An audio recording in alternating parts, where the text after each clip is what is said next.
Dia da expiação, você sabe o que é isso? As 3 fases do juízo de Deus, você conhece? Bom, a lição vai trazer tudo isso pra gente nessa semana. Vem comigo! E aí, meus saleiros, minhas luminárias, tudo bem com vocês? Bem-vindos ao canal Vira Crente, o canal do jovem cristão. Aqui a gente traz a lição de uma maneira simples e objetiva para poder ajudar nos seus estudos durante a semana. E tô aqui já para pedir você para fazer o quê? Não posso esquecer, porque senão você esquece, para se inscrever aqui no canal, dá essa força pra gente, dá essa ajuda, se inscreva, ativa os sininhos aí e principalmente que você possa compartilhar, tem que curtir também, claro, mas o compartilhamento é muito importante para outras pessoas conhecerem aqui o nosso trabalho para levar a lição de uma maneira bem objetiva, tá ok? Bom, quero aqui mandar um abraço para algumas pessoas, para alguns inscritos que têm nos acompanhado aqui. Quero mandar um abraço para o Edivan Silva, ele é lá de São Félix do Araguaia, eu acho que esse é o nome da cidade, tá? Se for errado, você me desculpa, Edivan. O Edivan está pedindo aqui um abraço para a classe de jovens dele. Então, um abraço para vocês aí. E também tem uma galera fazendo um trabalho super importante aí no Araguaia que eu estou sabendo. Tem a galera do Um Ano em Missão, o OIM. Meus jovens, Edivan, você que está participando, que Deus abençoe vocês, que esse trabalho de 1 ano dedicado ao Senhor possa fazer diferença na vida de outras pessoas e na de vocês também. E tem um outro abraço aqui para Kathleen e o Jeremias. Eu acho que é Kathleen mesmo, né, que pronuncia dessa maneira. Eles são os líderes de jovens lá da central de Vila Nova dos Martírios, no Maranhão. Meus líderes, Deus abençoe vocês, que vocês continuem sendo saleiro e luminária aí para essa galerinha que vocês estão conduzindo, beleza? Quero reforçar um abraço aqui para a galera que eu encontrei lá no Maranata. O Congresso Maranata foi excepcional, bênção pura sem mistura. Tive o prazer de conhecer alguns inscritos ali, já começamos uma grande amizade, então, meus amigos, foi muito bom ver vocês lá, essa galera 100% aí focada no Maranata, o Senhor logo vem, viver a pregação do Evangelho de que Cristo em breve virá. Deus abençoe vocês, fiquei muito feliz em conhecê-los. Alguns eu não pude conhecer, mas quem sabe, em outra oportunidade, nós nos conhecemos. Bom, vamos para a nossa lição então, está aqui o nosso título, o Veredito Cósmico. O nosso texto-chave está lá em Levítico 16. Para a gente entender a tirinha, vamos trabalhar um pouquinho aqui. Primeiro, esse título, veredito. Veredito, ele acontece num julgamento e ele é proferido por alguém que tem o poder daquela ação. No caso aqui, nós estamos falando de Deus. Está acontecendo um julgamento cósmico e esse julgamento vai chegar ao final. A gente vai falar disso aí daqui a pouquinho. Mas o que tem a ver o veredito, esse julgamento, com Levítico 16? Se você for lá para Levítico 16, ali fala pra gente do dia da expiação, que acontecia no 10º dia do 7º mês, conhecido hoje como o Yom Kippur. O que acontecia ali? Era um momento de profunda contrição do povo de Israel, era um dia separado para perdoar todos os pecados, era um dia de juízo. E a partir então dessas informações que nós temos, a gente vai para a tirinha agora. Dá uma olhada comigo, nós temos 2 jovens conversando, 2 jovens batendo um papo aí, e o jovem está falando o seguinte: não entendo por que deve haver um julgamento. Deus não sabe tudo? Ele não sabe nossos pensamentos e nossas intenções? Aí a jovem está com ele e responde: você sabe de tudo? Você conhece o pensamento das pessoas e as intenções delas? Aqui nós temos o seguinte, o ponderamento desse jovem faz sentido. Deus sabe de tudo, Deus conhece tudo, então para que um julgamento? Mas as outras pessoas não conhecem tudo, não sabem tudo. Vamos supor que chega lá no céu e alguém que você admira dentro da igreja, que você fala assim, nossa, esse aí é crente mesmo. Esse é saleiro, esse é luminária, esse aí vai para o céu. Aí chega lá no céu, essa pessoa não está. E aí entra o julgamento e Deus vai mostrar o porquê dessa pessoa não está. Então a tirinha traz isso para a gente. O julgamento vai acontecer. O Yom Kippur, né, o dia da expiação, ele apontava, ou ele aponta diretamente para a volta de Jesus. O povo lá de Israel já vivenciava o juízo da volta de Cristo. E aonde tudo vai ser revelado para todos. Por quê? Porque fulano foi salvo e fulano não foi salvo. Essa é a temática geral que a gente vai pegar na lição dessa semana. Você traz transparência para as outras pessoas? O que é isso? Uma pessoa transparente é aquela que não mente, que as suas ações são muito claras para as pessoas, não tem uma dupla cidadania, né? Uma dupla identidade, melhor dizendo, não tem nada a ver com cidadania, uma dupla identidade. Deus teve a sua transparência colocada em xeque, quando Satanás lá no céu começa a vender, né, de maneira errada as ideias dele, de que o reinado de Deus não era um reinado que era transparente para todos, Deus não colocava para todo mundo ali as intenções dele, e que Satanás, se ele fosse rei, ele iria ser bem mais transparente. Bom, a gente sabe que isso era uma mentira total, como ele ainda prega essa mentira de alguma forma. Mas lá na cruz, nós tivemos a revelação do amor de Deus. Deus ali foi transparente com todo o universo. E através da morte de Cristo, ele é o único capaz de julgar. Por ele ter morrido por cada um de nós, ter derramado o seu sangue, sem ter cometido pecado, isso lhe dá a posição de juiz. E ele é justo. A Bíblia traz para a gente parte das fases desse juízo, ela traz alguns vislumbres desse juízo. É meio complexo, às vezes é meio complicado, mas através dessa complexidade é que todo o pecado vai acabar. Todo o universo na volta de Cristo, com o juízo acontecendo, com o veredito final, todo o universo vai enxergar. Já enxergou o amor e vai entender por completo, para não haver, quase que não saiu, me desculpa, para não haver sombra de dúvidas sobre a transparência e a justiça de Deus. Vamos aprofundar agora nesse assunto? Vamos lá? No santuário terrestre, Deus deixou ali os ritos muito bem detalhados, muito bem explicados, e era muito claro na cabeça dos israelitas que tudo apontava para o processo de salvação. Com cada tipo de sacrifício diário, anual, cada tipo de animal, Deus se preocupou com todos, com aqueles que tinham mais posse, que tinham condições, com aqueles mais pobrezinhos que não tinham tantas condições. Deus também se preocupou com o tipo de sacrifício que eles fariam. E cada sacrifício representava que lá na frente ia acontecer algo especial, que existiria um substituto, assim como ele prometeu em Gênesis. Esse rito apontava para a crucificação de Cristo. Só que muito além de todos esses ritos, do perdão, do amor de Deus, ele também tinha que ensinar justiça para o povo. Daí entra em cena o dia da expiação. Eu volto a dizer aqui, ele acontecia no 10º dia do 7º mês. Esse dia era esperado por todo Israel. Era um momento onde existiria ali profunda reflexão, era uma contrição. O povo entendia completamente o seu pecado. E era muito claro ali quando a gente tem os dois bodes, né? O bode emissário, o bode Azazel, era jogado sorte sobre os bodes. Eu não vou ter tempo de explicar para você 100% sobre isso, porque a temática da lição também não se aprofunda. Mas se você puder pesquisar, vai trazer muita claridade aí, muito conhecimento para você. Mas a partir dos bodes também representavam o que iria acontecer com o pecado, o que iria acontecer com o originador do pecado e aqueles que quisessem continuar no pecado. Por outro lado, tinha ali aqueles que se arrependiam de total coração, o que iria acontecer. A gente pode comparar, e eu acho aqui que eu não estou falando nenhuma besteira teológica, essa parte como uma santa ceia. Para a gente participar de uma santa ceia, a gente tem que estar em extrema contrição, com o coração quebrantado, reconhecendo os nossos pecados e o seguinte, e abandonar aquele pecado, não seguir adiante com ele. Não vai, se você participar de uma santa ceia, só por participar, não abandonar o pecado, não colocar em contrição ali os seus pensamentos, aquilo está sendo em vão e está sendo uma grande blasfêmia também. Daí a comparação com o dia da expiação. Isso era levado muito a sério pelos israelitas, porque era um dia todo especial de perdão e justiça. Você compreende isso? Não é só você pedir perdão da boca para fora. É realmente você entender, meu jovem, eu entender o pecado que está sobre nós e que nós não queremos abandonar. Nós temos que jogar isso por terra e nos purificar. A gente foi purificado através do sacrifício de Cristo. Eu tenho que abandonar isso. E o povo de Israel, pelo sacrifício do animal ali representando Cristo, também se purificava. Como nós falamos aqui já algumas vezes, o objetivo final desse grande julgamento é que todo o universo, seres caídos, não caídos, seres humanos, anjos, todos possam enxergar claramente a justiça, o amor de Deus e ver as consequências que o pecado vai trazer para o originador e os seus seguidores. Dentro da Bíblia a gente aprende 3 fases do juízo. Em Levítico 16 a gente enxerga isso, em Apocalipse isso abre muito também para a gente. O santuário ele mostra isso para a gente claramente, a doutrina do santuário. Nós temos 3 fases. Vamos trabalhar essas 3 fases aqui.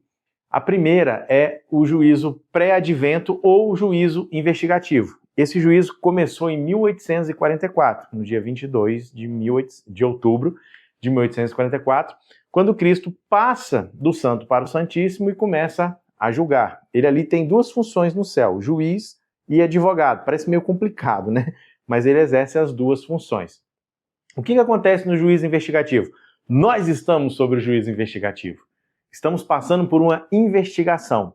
Cristo, como nosso advogado, ele está no céu e o seu sangue cobre os nossos pecados, mas cobre no seguinte sentido. Eu pequei, eu me arrependi, Deus vai cobrir. Agora, se eu pequei, o sangue de Cristo vai cobrir. Agora, se eu pequei e não quero me arrepender, não vai ter efeito lá na frente. Nós temos anjos relatores que estão ali anotando o nosso dia a dia. Então, todas as nossas ações, os nossos atos, as nossas escolhas, elas estão sobre investigação. Quem viveu antes de Cristo, quem viveu antes de nós, já está dormindo no pó da terra, também passaram por esse processo investigativo e essas pessoas estão aguardando para as outras fases do juízo. Então, essa primeira fase, pré-advento ou investigativo, estamos sobre investigação. A próxima fase é o juízo comprobatório ou milenal. A palavra já diz, milenal, ele vai acontecer no milênio. Quando Cristo vier à Terra, subir com os santos e ficar somente aqui na Terra, Satanás e seus demônios no período de 1000 anos. O que vai acontecer? Lembra da tirinha que a moça fala ali, você por acaso sabe de tudo? Eu comentei que Deus vai mostrar por que fulano está no céu e por que fulano se perdeu? Bom, esse é o comprobatório. Lá no céu nós vamos entender os porquês da vida. Ah, mas por que o meu pastor não veio? Ah, mas por que fulano veio? Nossa, essa pessoa eu nunca imaginei que estaria no céu. E ali vão se abrir os livros e vamos ter a comprovação dos porquês. Deu para pegar aí? Esse é o comprobatório. Então nós partimos para o juízo executivo. Executivo de execução, executar. Quando Cristo voltar depois do milênio conosco, amém? Com a nova Jerusalém, então ali Satanás, seus anjos e aqueles que escolheram ficar ao lado de Satanás vão ser exterminados para sempre. Mas antes vai também aparecer para aqueles ali o porquê que eles não estão sendo salvos. Então vai haver ali o veredito final, né? A execução, o extermínio de Satanás, seus anjos e todos aqueles que decidiram ficar ao lado de Satanás. Essas são as 3 fases do juízo. De uma maneira bem simples assim que eu passei para você, mas isso também é uma temática muito bacana de você se aprofundar, que é muito gostoso de estudar. Lembra aí, por 2 vezes eu falei aqui que o ideal era você se aprofundar dentro do juízo investigativo, sobre o que acontecia lá em Levítico 16, o que acontecia no dia da expiação. A gente conhecer, entender o que a gente está falando sobre o juízo final, faz muito bem para a gente. Para depois falar assim, mas eu fui pego de surpresa. E para a gente entender qual é o processo que Deus está usando para salvar a gente. Isso é uma realidade. Tudo aquilo que a gente conhece a fundo, é mais fácil da gente viver isso, não é verdade? Aqui na quarta-feira a lição traz algumas perguntas pra gente. Uma dessas perguntas está aqui o seguinte: você acha que a cultura da nossa igreja tem enfatizado essa análise de profundo, de se aprofundar realmente no coração? Por quê? O povo de Israel, quando eles iam participar desse momento da expiação, eu comentei com vocês que era um momento que eles esperavam muito, era um momento, vou repetir aqui, né? Era um momento de extremo jejum, oração, outros atos de humildade. O povo entendia de uma maneira assim tão forte o quão pecadores eles eram, tão falhos que eles eram, e entendiam que aquele momento era um momento de pedir perdão, que isso era lindo de se ver. Aí vem a pergunta que eu fiz aqui, né? A nossa igreja hoje, a cultura trabalha isso. Eu vou falar a minha opinião aqui, tá? Eu acho que não tanto quanto deveria, a verdade é essa. Eu acho que às vezes os nossos púlpitos, eles estão virando púlpitos coaching. Isso aqui fica um alerta para você, meu jovem, que é pregador. Nós não estamos aqui para agradar homens, e sim para agradar a Deus. A verdade, ela tem que ser dita, ela tem que ser falada. E esse é um ponto muito forte. O dia da expiação era a separação entre aqueles que queriam perdão e aqueles que não queriam.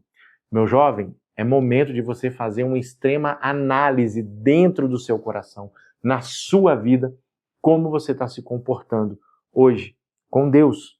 Quais são as ações que você está tendo com Deus? Porque o julgamento vai chegar. E essa é a nossa palavra da rede semântica, julgamento. Entre várias palavras aqui que eu pensei, eu vou trazer uma para você, que você já sabe como funciona aqui, você vai pensar em outra aí e trocar uma ideia com a sua turma.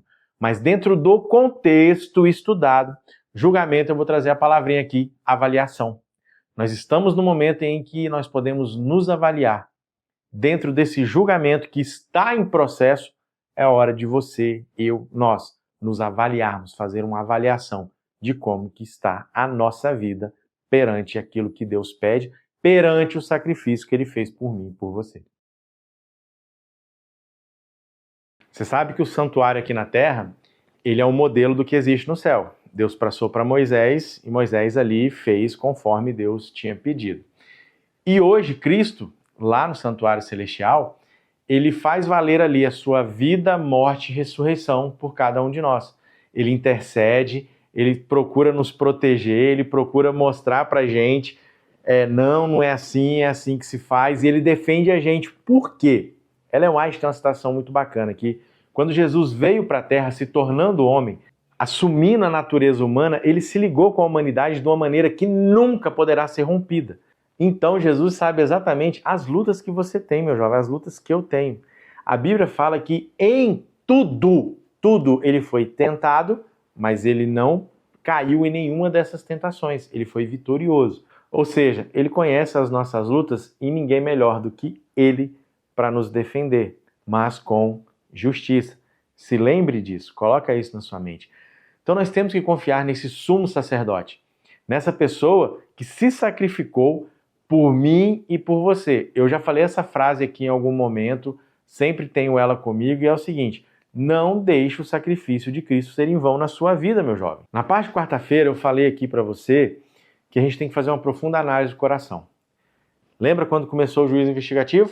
1844. Nós estamos vivendo esse juízo. E esse juízo está chegando ao fim. Você queira ou não, ele está chegando. Nunca esteve tão próximo do fim. Quando você vai para as profecias, você enxerga isso de uma maneira clara. Então não é hora de você ficar brincando com o pecado. Ellen White tem uma citação que fala que o mundo precisa de homens que não temam chamar o pecado pelo nome. Você que fica acariciando o seu pecado, você que não quer mudar de vida, você vai se perder. Por mais que ele conheça as minhas lutas, conheça as suas lutas, ele também é justo, ele está dando tempo de arrependimento. Ele está nos defendendo nesse momento de um promotor, e esse promotor é quem? É o diabo. Então, meu jovem, é a hora de você parar de viver uma vida dupla e seguir adiante. Olhar e confiar no sacrifício que foi feito por você.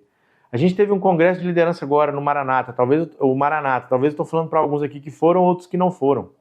Mas o pastor Campitelli, ele fez uma citação que eu achei incrível. Inclusive, eu fiz um corte e coloquei no meu Instagram. Maranata é muito mais que um grito de guerra, é um estilo de vida.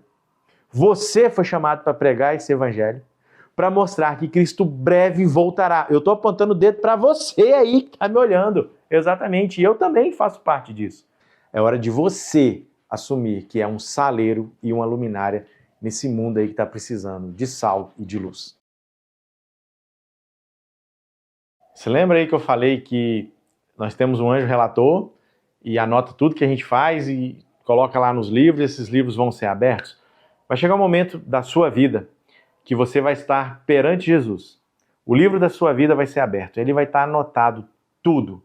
As suas boas obras, as más obras, as oportunidades que Deus te deu e você não quis, as ademoestações que o céu mandou para você, a sua negligência com as coisas de Deus. Quando eu falo a sua, eu estou também me colocando nesse meio, por favor, entenda isso.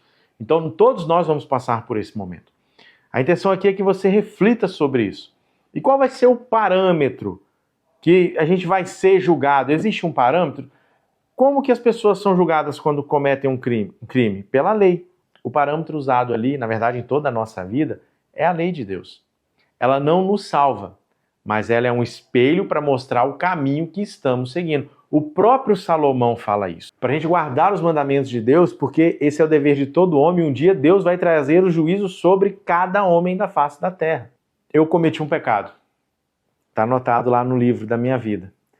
E quando eu me arrependo, quando eu aceito a expiação de Deus e peço perdão, esse pecado é apagado. E não é passado uma borracha por cima dele, não é passado um corretivo. É passado o sangue que foi derramado lá na cruz. Meu jovem, isso é muito, dentro do grande conflito, isso aqui é muito importante. Nós estudamos vários temas aqui falando sobre o porquê, como, quem é o alvo, mas nós estamos falando que esse grande conflito, ele vai ter um momento em que vai acontecer um grande julgamento, que na verdade já está acontecendo. Vai chegar o veredito final. E de que lado você vai estar? Você vai ser aquele que será absolvido ou você vai ser aquele que vai ser condenado? Então, se eu estou falando para alguém hoje aí que precisa realmente se lavar no sangue de Cristo, o momento é agora, é hoje. O fim está próximo. A sentença final está próxima. Meu saleiro, minha luminária, pense muito sobre isso e busque estudar, compreender sobre esse tema mais profundamente. Que Deus te abençoe, espero que eu tenha ajudado você aqui e te aguardo semana que vem. Um abraço, fui!